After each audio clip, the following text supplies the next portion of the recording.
Jodoh memang di tangan Tuhan, dan akan dipertemukan pada waktunya, tapi ternyata nggak bisa hanya ditunggu saja, harus ada usaha dan ikhtiar. Seperti orang-orang ini, di mana untuk mendapatkan tambatan hati sesuai dengan yang diharapkan, orang-orang ini lakukan hal-hal aneh dan unik, dan bahkan ada negara yang melegalkan cara-cara ini, demi warganya mendapatkan seorang jodoh atau pasangan hidup. Mungkin kalian penasaran, apa saja cara unik yang digunakan untuk mendapatkan pasangan oleh sebagian masyarakat ini? Inilah cara unik yang dilakukan oleh orang-orang di berbagai belahan dunia yang tergolong unik dan aneh.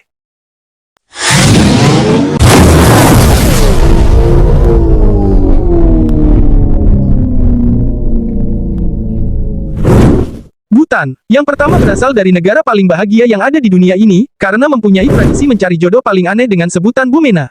Bomena atau dikenal dengan malam perburuan, di mana di negara ini yang dimaksud perburuan bukanlah berburu binatang, melainkan wanita yang bakalan dijadikan calon istri.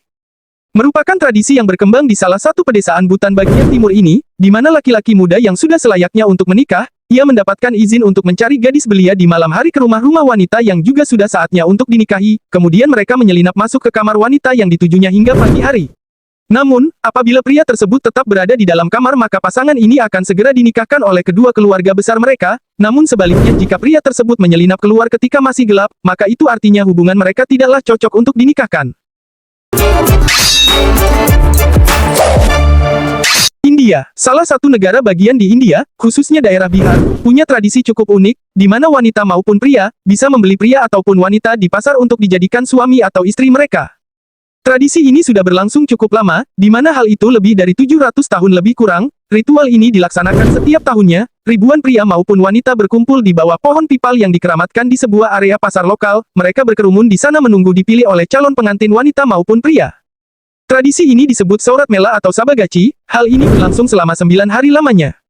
Setiap pria atau wanita yang dijual diberi harga bervariasi sesuai kapabilitasnya, termasuk kualifikasi pendidikan dan latar belakang keluarga mereka. Pasar yang menjual mempelai pria maupun wanita mungkin terdengar aneh dan unik untuk zaman sekarang, tetapi di Bihar, begitulah cara para wanita atau pria memilih pasangan mereka untuk dijadikan suami ataupun istri. Mereka ditemani orang tua pergi ke pasar untuk melihat-lihat berbagai pilihan yang tersedia. Jika ada calon mempelai yang menarik dan potensial, mereka akan diminta memperlihatkan sejumlah bukti identitas mereka, namun jika sesuai maka mereka akan dibeli untuk dijadikan mempelai.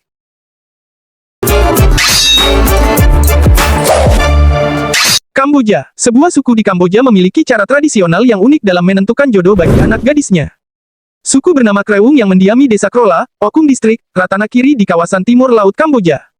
Untuk mencari pasangan mereka, orang tuanya membuatkan untuk mereka sebuah pondok, yang disebut pondok cinta untuk anak-anak perempuannya, dikala mereka sudah berusia 15 tahun atau telah mengalami menstruasi.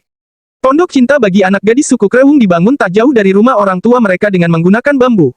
Di mana fungsi pondok cinta tersebut akan menjadi tempat tinggal, bersosialisasi bersama pria, sampai para gadis-gadis tersebut menemukan tambatan hati mereka untuk dijadikan pasangan hidup. Tak hanya itu, pondok bambu tersebut juga dijadikan sebagai eksperimen seksual dengan lawan jenisnya, di mana mereka akan didatangi oleh banyak pria, sehingga dengan eksperimen seksual tersebut, mereka bisa memilih pria yang sesuai dengan hati mereka.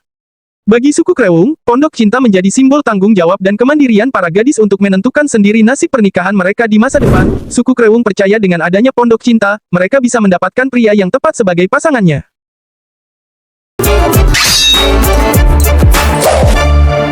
Kolombia, di negara ini untuk mencari pasangan tentu pada awalnya sangat susah, di mana wanita lokal di negara ini enggan berpasangan dengan pria lokal. Hal tersebut dipengaruhi oleh adanya pemberontakan besar-besaran di tahun 80-an. Sehingga Kolombia melegalkan praktik jual beli perempuan untuk dijadikan istri, karena di negara ini terkenal dengan wanitanya nan cantik-cantik, hal itu mampu jadi pemikat kaum Adam pada umumnya. Dengan dibukanya secara legal pasar tersebut, dan di mana transaksi ini bisa dilakukan pun secara via online. Pada satu sisi mungkin praktik ini bisa membantu para jomblo mendapatkan pasangannya, khususnya bagi pria yang ingin menikah, namun sulit mendapatkan perempuan yang hendak dijadikan istri.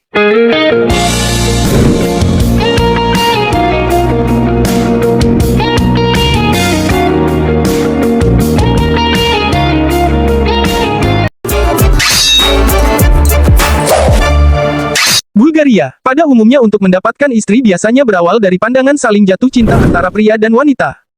Namun, berbeda hal dengan komunitas Kalaidzi di Bulgaria ini, para wanita perawan yang ingin menikah, dijual oleh keluarganya di sebuah pasar. Hal ini tentunya sudah dilegalkan oleh negara. Pasar ini disebut dengan pasar gipsi.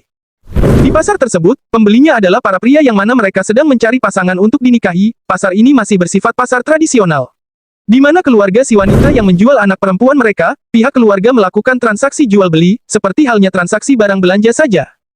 Uniknya, anak perempuan yang dijual di pasar ini mereka yang masih perawan dan sesuai reputasi di komunitas mereka, namun wanita yang tak perawan lagi, anak-anak mereka akan dijual dengan harga relatif murah, dan bahkan ada pula yang mengejek mereka sebagai pelacur oleh para pengunjung yang judes. Namun ada sedikit perbedaannya yaitu mereka yang berasal dari orang-orang paling miskin di negeri tersebut, di pasar tersebut anak perempuan berdiri secara terpisah berdampingan dengan orang tuanya, tetapi untuk menarik sang pria mereka rela menari-nari di depan para pengunjungnya. Tradisi ini merupakan tradisi yang sudah lama sejak zaman nenek moyang mereka, dan bahkan masyarakat menyebut tradisi ini dianggap sangat penting bagi komunitas Kalaidzi untuk bertahan hidup.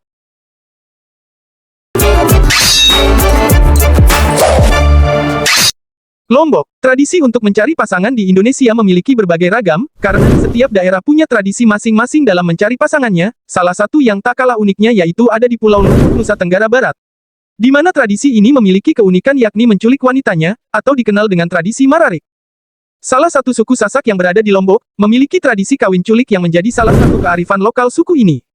Kawin culik merupakan ritual dalam rangkaian prosesi pernikahan adat Sasak, di mana seorang calon pengantin pria harus menculik kekasihnya dan membawanya pergi ke rumah saudara atau kerabat dekatnya, dengan membuat sebuah perjanjian serta menyusun rencana penculikan untuk si wanitanya.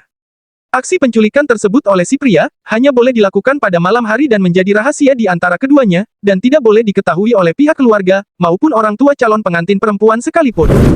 Prosesi merarik suku Sasak hanya dilakukan oleh sepasang kekasih yang sebelumnya telah berpacaran, tentunya aksi ini hanya boleh dilakukan oleh sepasang kekasih, dan dilandaskan atas dasar suka sama suka.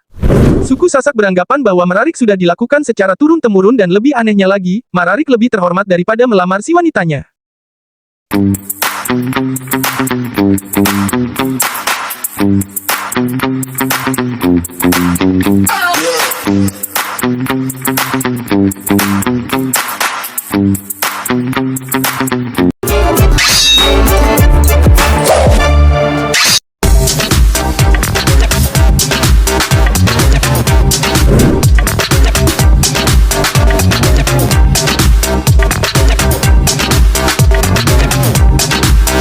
Afrika. Di daratan Afrika terdapat banyak beragam suku-suku, namun ada suku yang menarik perhatian yaitu suku Dabi. Keunikan suku Dabi dalam sebuah ajang pencari jodoh buat masyarakatnya cukup terbilang unik, di mana adat di suku Dabi Afrika ini.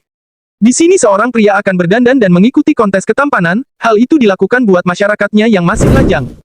Sehingga pemenang kontes ini berhak memilih wanita yang ia inginkan, bahkan, ia juga bisa memilih wanita yang sudah memiliki suami untuk dijadikan pasangan mereka.